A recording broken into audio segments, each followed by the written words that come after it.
جی السلام علیکم ورحمۃ اللہ وبرکاتہ۔ بہت ساری دعائیں آپ کے لیے، رب کریم آپ کو بہت ساری خوشیاں اور آسانیاں عطا فرمائے۔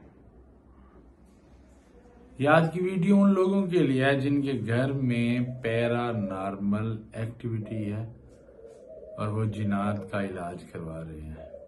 میرا ان سے سوال ہے کہ کیا آپ جانتے ہیں کہ آپ کے گھر میں واقعی جنات ہیں؟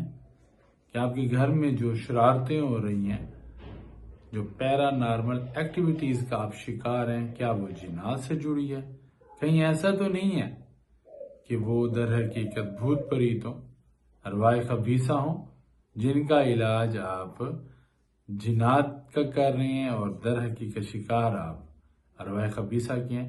تو یہ تو ایسا ہی ہوا نا کہ آپ کھانسی کا شکار ہیں اور آپ علاج ٹی بی کا کروا رہے ہیں۔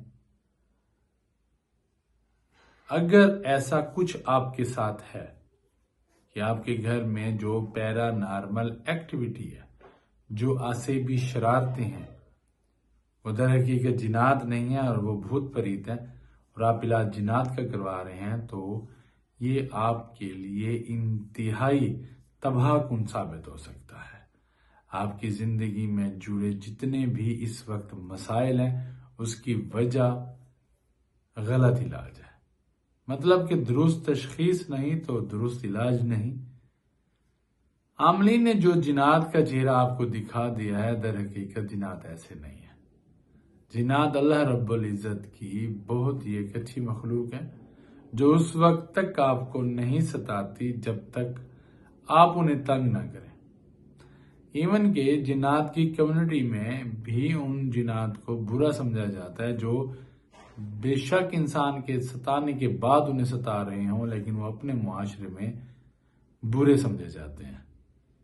ایک بات یاد رکھیں کہ جو لوگ کہتے ہیں کہ ہم نے جنات کو دیکھا، جی وہ سفید لباس میں کسی بزرگ کی صورت میں ہمارے سامنے آ گئے، یا ان کا قد لمبا سا تھا، یا بہت ڈراؤنے تھے، تو یہ سب جھوٹ ہے۔ جنات ایسے نہیں ہوتے، نہ ہی وہ ایسے کسی کے سامنے آتے ہیں۔ عاملین تو پڑھ پڑھ کے مر جاتے ہیں اور جنات ان کے سامنے نہیں آتے، اور یہی لوگ جو دعوے کر رہے ہوتے ہیں تو یہ سراسر جھوٹے دعوے ہوتے ہیں۔ بیسک جنات کو انسانی آنکھ سے دیکھ پانا ناممکن ہے۔ جنات 5 اور 6 ڈیمینشن میں رہنے والی مخلوق ہے۔ اللہ رب العزت نے اسے اتنی طاقت دی ہے کہ یہ چاہیں تو کمرے کی ایک نکھر میں یہ لاکھوں کی تعداد میں بھی رہ سکتے ہیں۔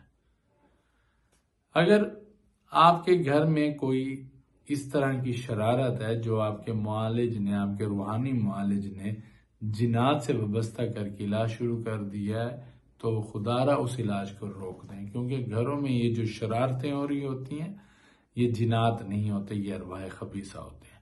ارواح خبیثہ فوت شدہ وہ لوگ جو ایمان کی حالت میں فوت نہیں ہوتے، ان کے ہمزاد ہیں، جو ایک لمبی زندگی پاتے ہیں، اور اس بندے کے مر جانے کے بعد ان کی طاقت، اس ہمزاد کی طاقت کثیف در کثیف ہو جاتی ہے اور وہ بھوت پریت بن جاتے ہیں۔ ارواح خبیثہ انہیں ہی کہا جاتا ہے۔ اس کا بہترین علاج ہے اللہم انی اعوذ بک من الخبث والخبائث، یا پھر اعوذ باللہ من الشیطان الرجیم، بسم اللہ الرحمن الرحیم۔ مطلب اعوذ باللہ پڑھ کے بھی پھر آپ نے بسم اللہ لازمی پڑھنی ہے۔ یہ ایک بہترین علاج ہے۔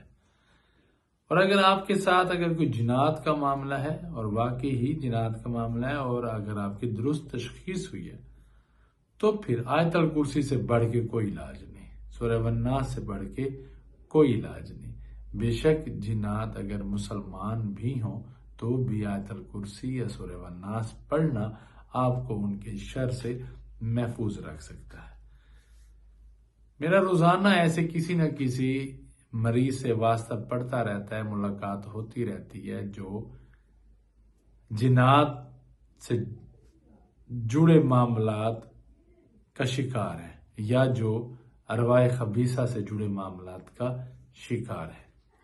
میں آپ کو بتا دوں کہ جو جنات کا شکار لوگ ہوتے ہیں ان کی آنکھ سرخ ہوتی ہے اور ان کی آنکھ سوزش کا شکار ہوتی ہے، لیکن جو ارواح خبیثہ سے جڑے معاملات کا شکار مریض ہو، ان کے ساتھ ایسا کچھ نہیں ہوتا۔ اگر کسی کے گھر میں کوئی جنات سے جڑا مریض ہے جو جنات کی پکڑ میں ہے، تو جب آپ دوسرے کمرے میں بھی بیٹھ کے کسی عامل سے رابطہ کرنے کی کوشش کریں گے تو اسے پتہ چل جائے گا۔ اور اگر کوئی ارواح خبیثہ کی شرارتوں کا شکار ہے اور اس کا جنات کا علاج کیا جا رہا ہے تو اس کے ساتھ ایسا کچھ نہیں ہوگا۔ جو جنات کا شکار مریض ہے وہ کھانے پہ آئے گا تو 20 روٹیاں بھی کھا لے گا، اور نہ کھائے تو 10 دن بھی بھوکا رہ سکتا ہے۔ جنات کا شکار مریض لوگوں سے دور ہو جاتا ہے۔ جنات کا شکار مریض نہاتا نہیں ہے، لیکن جو ارواح خبیثہ کا شکار مریض ہے وہ اس کے برعکس ہے۔ وہ کھاتا پیتا بھی ہے، لوگوں سے ملتا بھی ہے، نہاتا بھی ہے، لیکن اس کی نحوست جنات کی نحوست سے زیادہ ہوتی ہے۔ میں کوشش کرتا ہوں کہ اسٹرالوجی یا عملیات کو آسان اور سادہ الفاظ میں آپ کو سمجھا سکوں۔ آپ کے لیے بہت ساری دعائیں، اپنے دعاؤں میں یاد رکھیے گا۔ السلام علیکم ورحمۃ اللہ۔